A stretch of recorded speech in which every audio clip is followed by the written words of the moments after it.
મિત્રો, કહેવાય છે કે જીવન ક્યારેક એવા વાંક પર લઈ જાય છે જ્યાં માણસ પાસે પસંદગી માટે બે જ રસ્તા બચે છે. કાં તો સંજોગો સામે ઘૂંટણા ટેકી ગયો ને કાં તો પૂરી તાકાતથી લડીને ઊભા રહો. પરંતુ જ્યારે ચારો બાજુથી ટોણા, ખરાબ નજર અને ખોટા ઈરાદાઓ ઘેરી લે ત્યારે પોતાને બચાવી રાખવું પણ એક યુદ્ધ બની જાય છે. આ એક એવી સ્ત્રીની વાત છે જે ઈચ્છતી તો પોતાના સુંદરતા અને યૌવનના દમ પર એક દિવસમાં હજારો રૂપિયા કમાઈ શકત. કારણ કે તે જેટલી સુંદર હતી એટલી જ જવાન પણ હતી અને ઉપરથી તેને રોકનાર કોઈ નહોતું. કારણ કે તે વિધવા હતી. પરંતુ તેના દિલમાં એક જ ઈચ્છા હતી, મહેનત અને ઇજ્જતની રોટી કમાવી. ભલે તેના માટે ગમે તેટલી મુશ્કેલીઓ સહન કરવી પડે. મિત્રો, તેનું નામ હતું સીમા. ગુજરાતના એક નાના જિલ્લાની રહેવાસી, જ્યાં લોકો એકબીજાને ઓળખતા તો હતા, પરંતુ જરૂરિયાતના સમયે પોતાનું અસલી રૂપ બતાવવામાં મોડું નહોતા કરતા. સીમાના પતિ રાજેશ ટ્રક ડ્રાઈવર હતા. જીવન જેમ તેમ ચાલી રહ્યું હતું. એક માર્ગ અકસ્માતે બધું ખતમ કરી નાખ્યું. રાજેશના મૃત્યુએ સીમાને એકદમ નિસહાય બનાવી દીધી. સીમા પોતાના માયકે ગઈ. આશા હતી કે ત્યાં તેને સહારો મળશે, પરંતુ માતા પિતા તો પહેલેથી જ આ દુનિયા છોડી ગયા હતા અને ભાઈ બહેનોની દુનિયા હવે ફક્ત પોતાની જવાબદારીઓ સુધી સીમિત હતી. ત્યાં તેને એવું સન્માન ન મળ્યું જે એક દીકરીને મળવું જોઈએ. થોડા દિવસો બાદ તે પોતાની મોટી બહેન પાસે ગઈ, પરંતુ ત્યાં તેનું જીવન મુશ્કેલ બની ગયું. બહેનના પતિની નજર બદલાઈ ગઈ હતી અને તેની ચૂપકીમાં છુપાયેલો ઈરાદો સીમાને બેચેન કરવા લાગ્યો. મજબૂર થઈને તે ત્યાંથી પણ નીકળી આવી. આખરે સીમા પાછી પોતાના સાસરે પરત ફરી, પરંતુ ત્યાં તેના પતિના 3 મોટા ભાઈઓ અને વૃદ્ધ સસરાએ સ્પષ્ટ કહી દીધું, અહીંયા તારો કોઈ હક નથી. માયકે જા કે જ્યાં ઈચ્છે ત્યાં જા, પરંતુ આ ઘરમાં તારા માટે કોઈ જગ્યા નથી.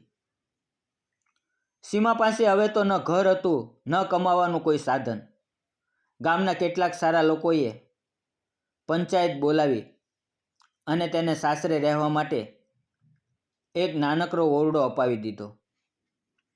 પરંતુ પેટ તો ઓરડામાં બેસીને નથી ભરાતું અને બહાર જઈને મજૂરી કરવાનો તેની પાસે કોઈ અનુભવ નહોતો. પરંતુ ભૂખ માણસને બધું કરાવી દે છે. એક દિવસ તેને પોતાના પતિની જૂની વાતો યાદ આવી. સીમા એક દિવસ ઢાબો ખોલી લઈએ. ડ્રાઈવરની મન ભરાઈ ગયું છે. એ સપનું રાજેશ જોઈ ન શક્યો, પરંતુ સીમાએ નક્કી કરી લીધું કે હવે એ જ સપનું પૂરું કરશે. તેણે ઘરમાં બચેલો થોડો લોટ, શાકભાજી અને વાસણો લીધા. થોડી પૂરી અને શાક બનાવ્યું. એક ચટાઈ અને 2-3 થાળીઓ લઈને ગામની બહારથી પસાર થતા હાઈવે પર જઈને બેસી ગઈ, જ્યાંથી રોજ ટ્રકો અને ગાડીઓ પસાર થતી હતી. પરંતુ ત્યાં બેસીને પણ તેનું દિલ જોરથી ધડકી રહ્યું હતું. કેવી રીતે કોઈને બોલાવવું, કેવી રીતે કહેવું કે તે ખાવાનું વેચે છે? ઘણી હિંમત એકઠી કરીને તેણે એક ટ્રકવાળાને હાથ આપ્યો. ટ્રક રોકાઈ. ડ્રાઈવર હસીને બોલ્યો, શું વાત છે મેડમ? સીમાએ કહ્યું, નાસ્તો કરશો? અને એ ડ્રાઈવર હસતા હસતા બોલ્યો, નાસ્તો શું, આખું ભોજન ખાઈ. ચાલો ગાડીમાં બેસો. કેટલા લેશો? સીમાના હાથમાંથી થાળી લગભગ પડતા પડતા બચી. તેની આંખોમાં આંસુ આવી ગયા. ગળું સુકાઈ ગયું. તે બોલી, હું પૂરી શાક વેચું છું. 20 રૂપિયાની થાળી છે. પરંતુ ડ્રાઈવર વાતો કરતો ગાડી ભગાવીને નીકળી ગયો. સીમાના હાથમાં પડેલી પૂરી શાકની થાળી હવે ધ્રુજવા લાગી. તેણે થાળી એક બાજુ મૂકી દીધી અને ઝાડ નીચે બેસીને ધ્રુજકે ને ધ્રુજકે રડવા લાગી. શું આ જ દુનિયા છે જ્યાં ઇજ્જતથી કમાવું એ પણ ગુનો બની જાય.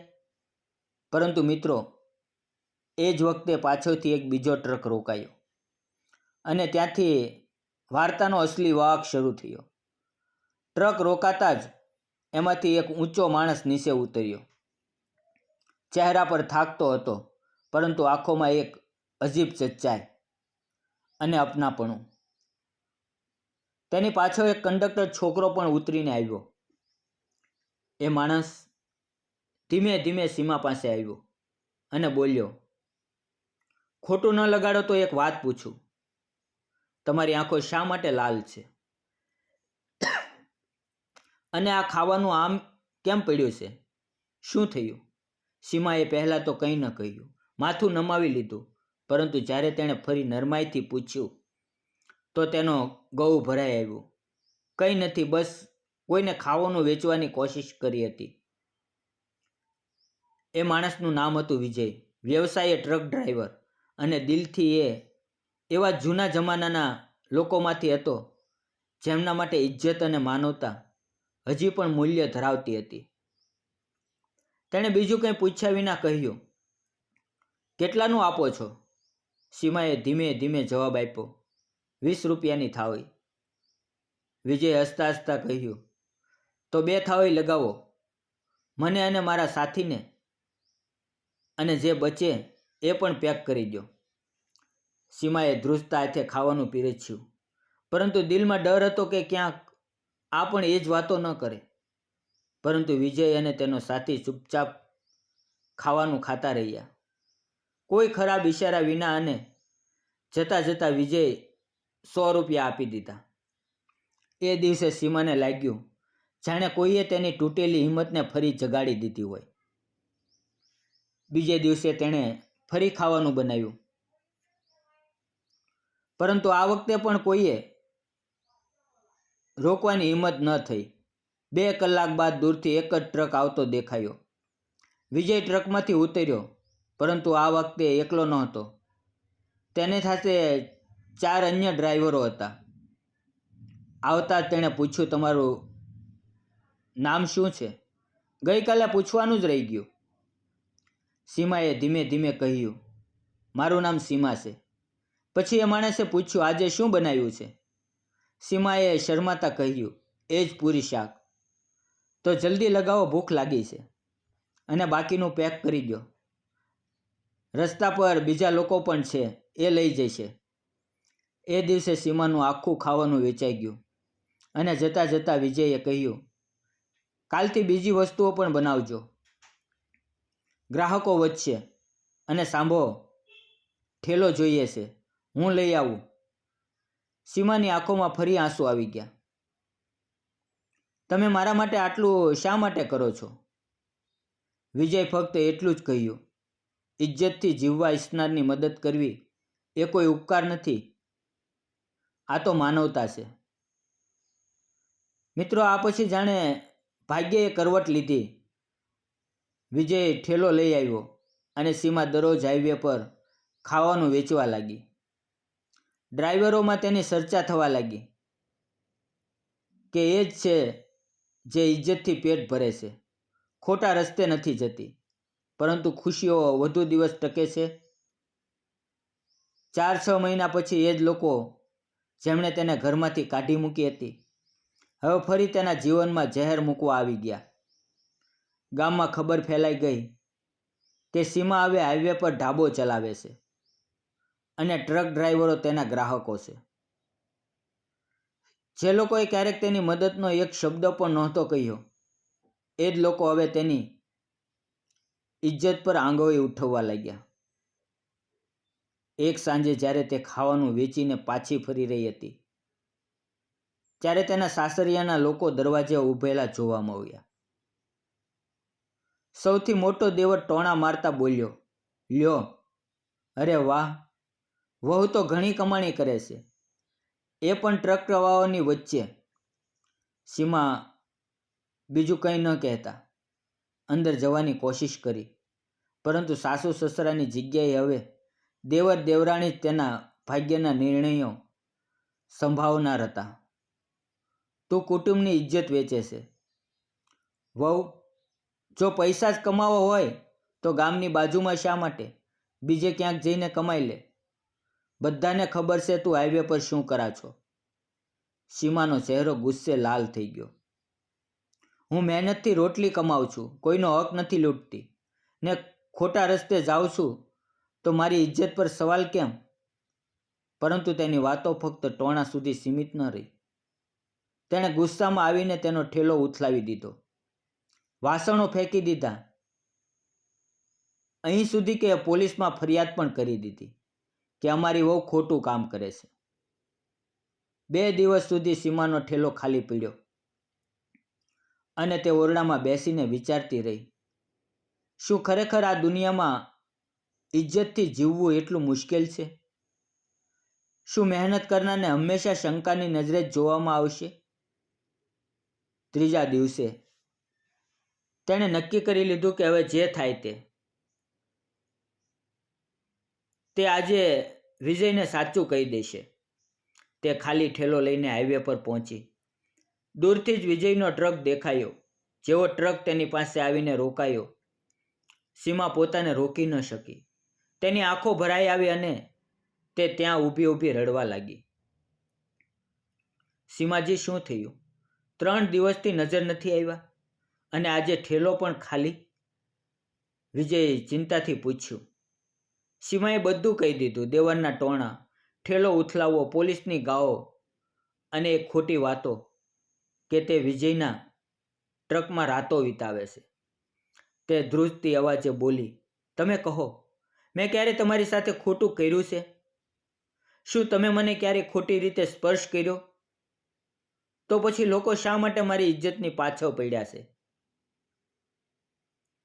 વિજયનો ચહેરો સખત થઈ ગયો. હવે અહીંયા કામ ન કરો. હું તમારા માટે બીજી જગ્યાએ ઢાબો લગાવી દઈશ, જ્યાં લોકો ક્યારેય ન પહોંચી શકે. વિજયે જ તે વખતે નક્કી કરી લીધું કે સીમાને આ ઝેરી વાતાવરણથી દૂર લઈ જવી છે. 2-3 દિવસનો સમય આપો સીમાજી, હું બધું વ્યવસ્થિત કરી દઈશ, એમ કહીને તે ટ્રકમાં બેસીને ચાલ્યો ગયો. સીમા માટે આ 3 દિવસ ખૂબ ભારે હતા. ન ઠેલો લગાવ્યો, ન એક પૈસો કમાયો. બસ ઓરડામાં બેસીને વિચારતી રહી કે ક્યાંક આ પણ ફક્ત કહેવા માટે તો નથી બોલ્યો. પરંતુ દિલના કોઈ ખૂણામાં તેને યકીન હતો કે વિજય અલગ છે, તે દગો નહીં આપે. 3જા દિવસે સાંજે હાઈવે પર વિજયનો ટ્રક ફરી આવીને રોકાયો. તે ઉતર્યો અને બોલ્યો, ચાલો, હવેથી તમારો ઠેલો અહીંયા નહીં લાગે. સીમા હેરાન થઈ, તો પછી ક્યાં? સુરતના હાઈવેની બાજુમાં એક બંધ પડેલો ઢાબો છે. માલિક સાથે વાત થઈ ગઈ છે, હવે એ તમારો છે, બસ તમે ચલાવીને જુઓ, વિજયે હસતા હસતા કહ્યું. સીમાની આંખો ભરાઈ આવી. હું કેવી રીતે આભાર માનું એ સમજાતું નથી. જો તમે ન હોત તો કદાચ. વિજયે વાત કાપી નાખી. આભારનો સમય ત્યારે આવશે જ્યારે તમારો ઢાબો ચાલવા લાગશે. મિત્રો, બીજે જ દિવસે વિજય પોતાના મિત્રો સાથે સીમાનો ઠેલો, વાસણો, રાશન બધું ટ્રકમાં ભરીને સુરત લઈ ગયો. ઢાબો થોડો તૂટેલો ફૂટેલો હતો, પરંતુ વિજય અને તેના મિત્રોએ મળીને સફાઈ કરી, મરમ્મત કરી અને 2 દિવસ બાદ ત્યાં ચૂલો સળગી ઉઠ્યો. શરૂઆતમાં ગ્રાહકો ઓછા હતા, પરંતુ વિજય પોતાના ટ્રક ડ્રાઈવર મિત્રોને ખબર કરી કે હવે ખાવાનું અહીંયા મળશે. એ જ બહેનજીનો ધીમે ધીમે ઢાબો ચાલવા લાગ્યો. કેટલાક છોકરાઓને પણ કામ પર રાખી લેવાયા. બસ એક ફરક હતો, આ જગ્યા વિજયના રૂટથી થોડી દૂર હતી, લગભગ 30-40 કિલોમીટર. એટલે તે દરરોજ નહોતો આવી શકતો. પહેલા 10-15 દિવસે, પછી મહિનામાં 1-2 વાર આવવા લાગ્યો. પરંતુ પછી એક દિવસ અચાનક વિજયે આવવાનું બંધ થઈ ગયું. ફોન પણ બંધ. હપ્તાઓ પછી મહિનાઓ વીતી ગયા. સીમા દરરોજ વિચારતી, ક્યાંક લગ્ન તો નથી કરી લીધા? કે ગામ પાછો ગયો કે કંઈક બીજું થયું. તે શોધવા પણ જઈ શકતી નહોતી, કારણ કે તેને વિજયનું ગામ પણ ખબર નહોતી. બસ એટલું જાણતી હતી કે તે ભાવનગરનો છે. 1 વર્ષ આમ જ વીતી ગયું અને પછી એક દિવસ ધાબા પર એક અજાણ્યો માણસ આવ્યો અને બોલ્યો, શું તમે વિજયને ઓળખો છો? સીમાના દિલની ધડકન ઝડપથી વધી ગઈ. હા. તે ક્યાં છે? એ માણસ ધીમા અવાજે બોલ્યો, તે જેલમાં છે. સીમાનું દિલ જાણે કોઈએ મુઠ્ઠીમાં ઝડપી લીધું હોય. તેણે ધ્રુજતા અવાજે પૂછ્યું, જેલ? શા માટે? તેણે શું કર્યું? માણસે નજર નમાવી લીધી અને કહે છે કે તેણે પોતાના ગામના પડોશણ સાથે ખોટું કામ કર્યું અને તેણે જ કેસ કરાવી દીધો.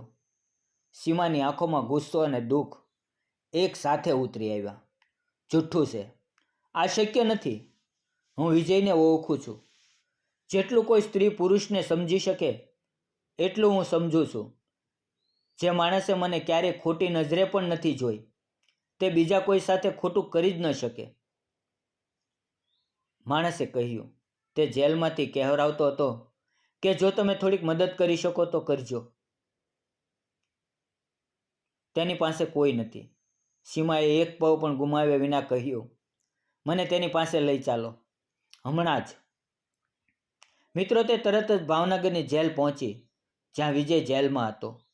મુલાકાતના સમયે જ્યારે વિજય તેને જોઈ, તેની આંખો ભરાઈ આવી. સીમા, મેં કંઈ નથી કર્યું, કસમથી. મને ફસાવવામાં આવ્યો છે, વિજય તૂટતા અવાજે કહ્યું. સીમાએ તેનો હાથ પકડીને કહ્યું, મને તારી કસમ, હું જાણું છું કે તું નિર્દોષ છે. તું ચિંતા ન કર. હું તને અહીંથી જ બહાર કઢાવીશ. તેણે ઢાબાની કમાણીમાંથી અને જ્યાં ત્યાંથી ઉછીના લઈને એક સારો વકીલ કર્યો. મહિનાઓની મહેનત અને સાક્ષીઓ પછી સચ્ચાઈ બહાર આવી. પડોશણે બદલો લેવા માટે ખોટો આરોપ લગાવ્યો હતો. વિજય નિર્દોષ છૂટી ગયો. જે દિવસે વિજય જેલમાંથી બહાર આવ્યો, સીમા દરવાજે ઊભી હતી. જેવો તેણે વિજયને જોયો, તે દોડીને તેને ગળે લાગી અને રડતા રડતા બોલી, મને ખબર હતી કે તું ખોટો ન હોઈ શકે. જે માણસે મને હંમેશા ઇજ્જત આપી, હું તેની સચ્ચાઈ પર શંકા કેવી રીતે કરી શકું? વિજયની આંખોમાં પણ આંસુ હતા. સીમા, હું પણ તને ચાહતો હતો, પરંતુ ક્યારેય કહેવાની હિંમત ન કરી શક્યો. ડર હતો કે ક્યાંક તું ખોટું ન સમજે. સીમા હસી પડી. કદાચ આપણે બંનેએ સમયને ઘણો પારખ્યો, પરંતુ આખરે ભાગ્યે જ આપણને એક સાથે લાવીને જ દીધા. આજે 2025માં સીમા અને વિજય પતિ પત્ની બનીને એક જ ઢાબો ચલાવે છે.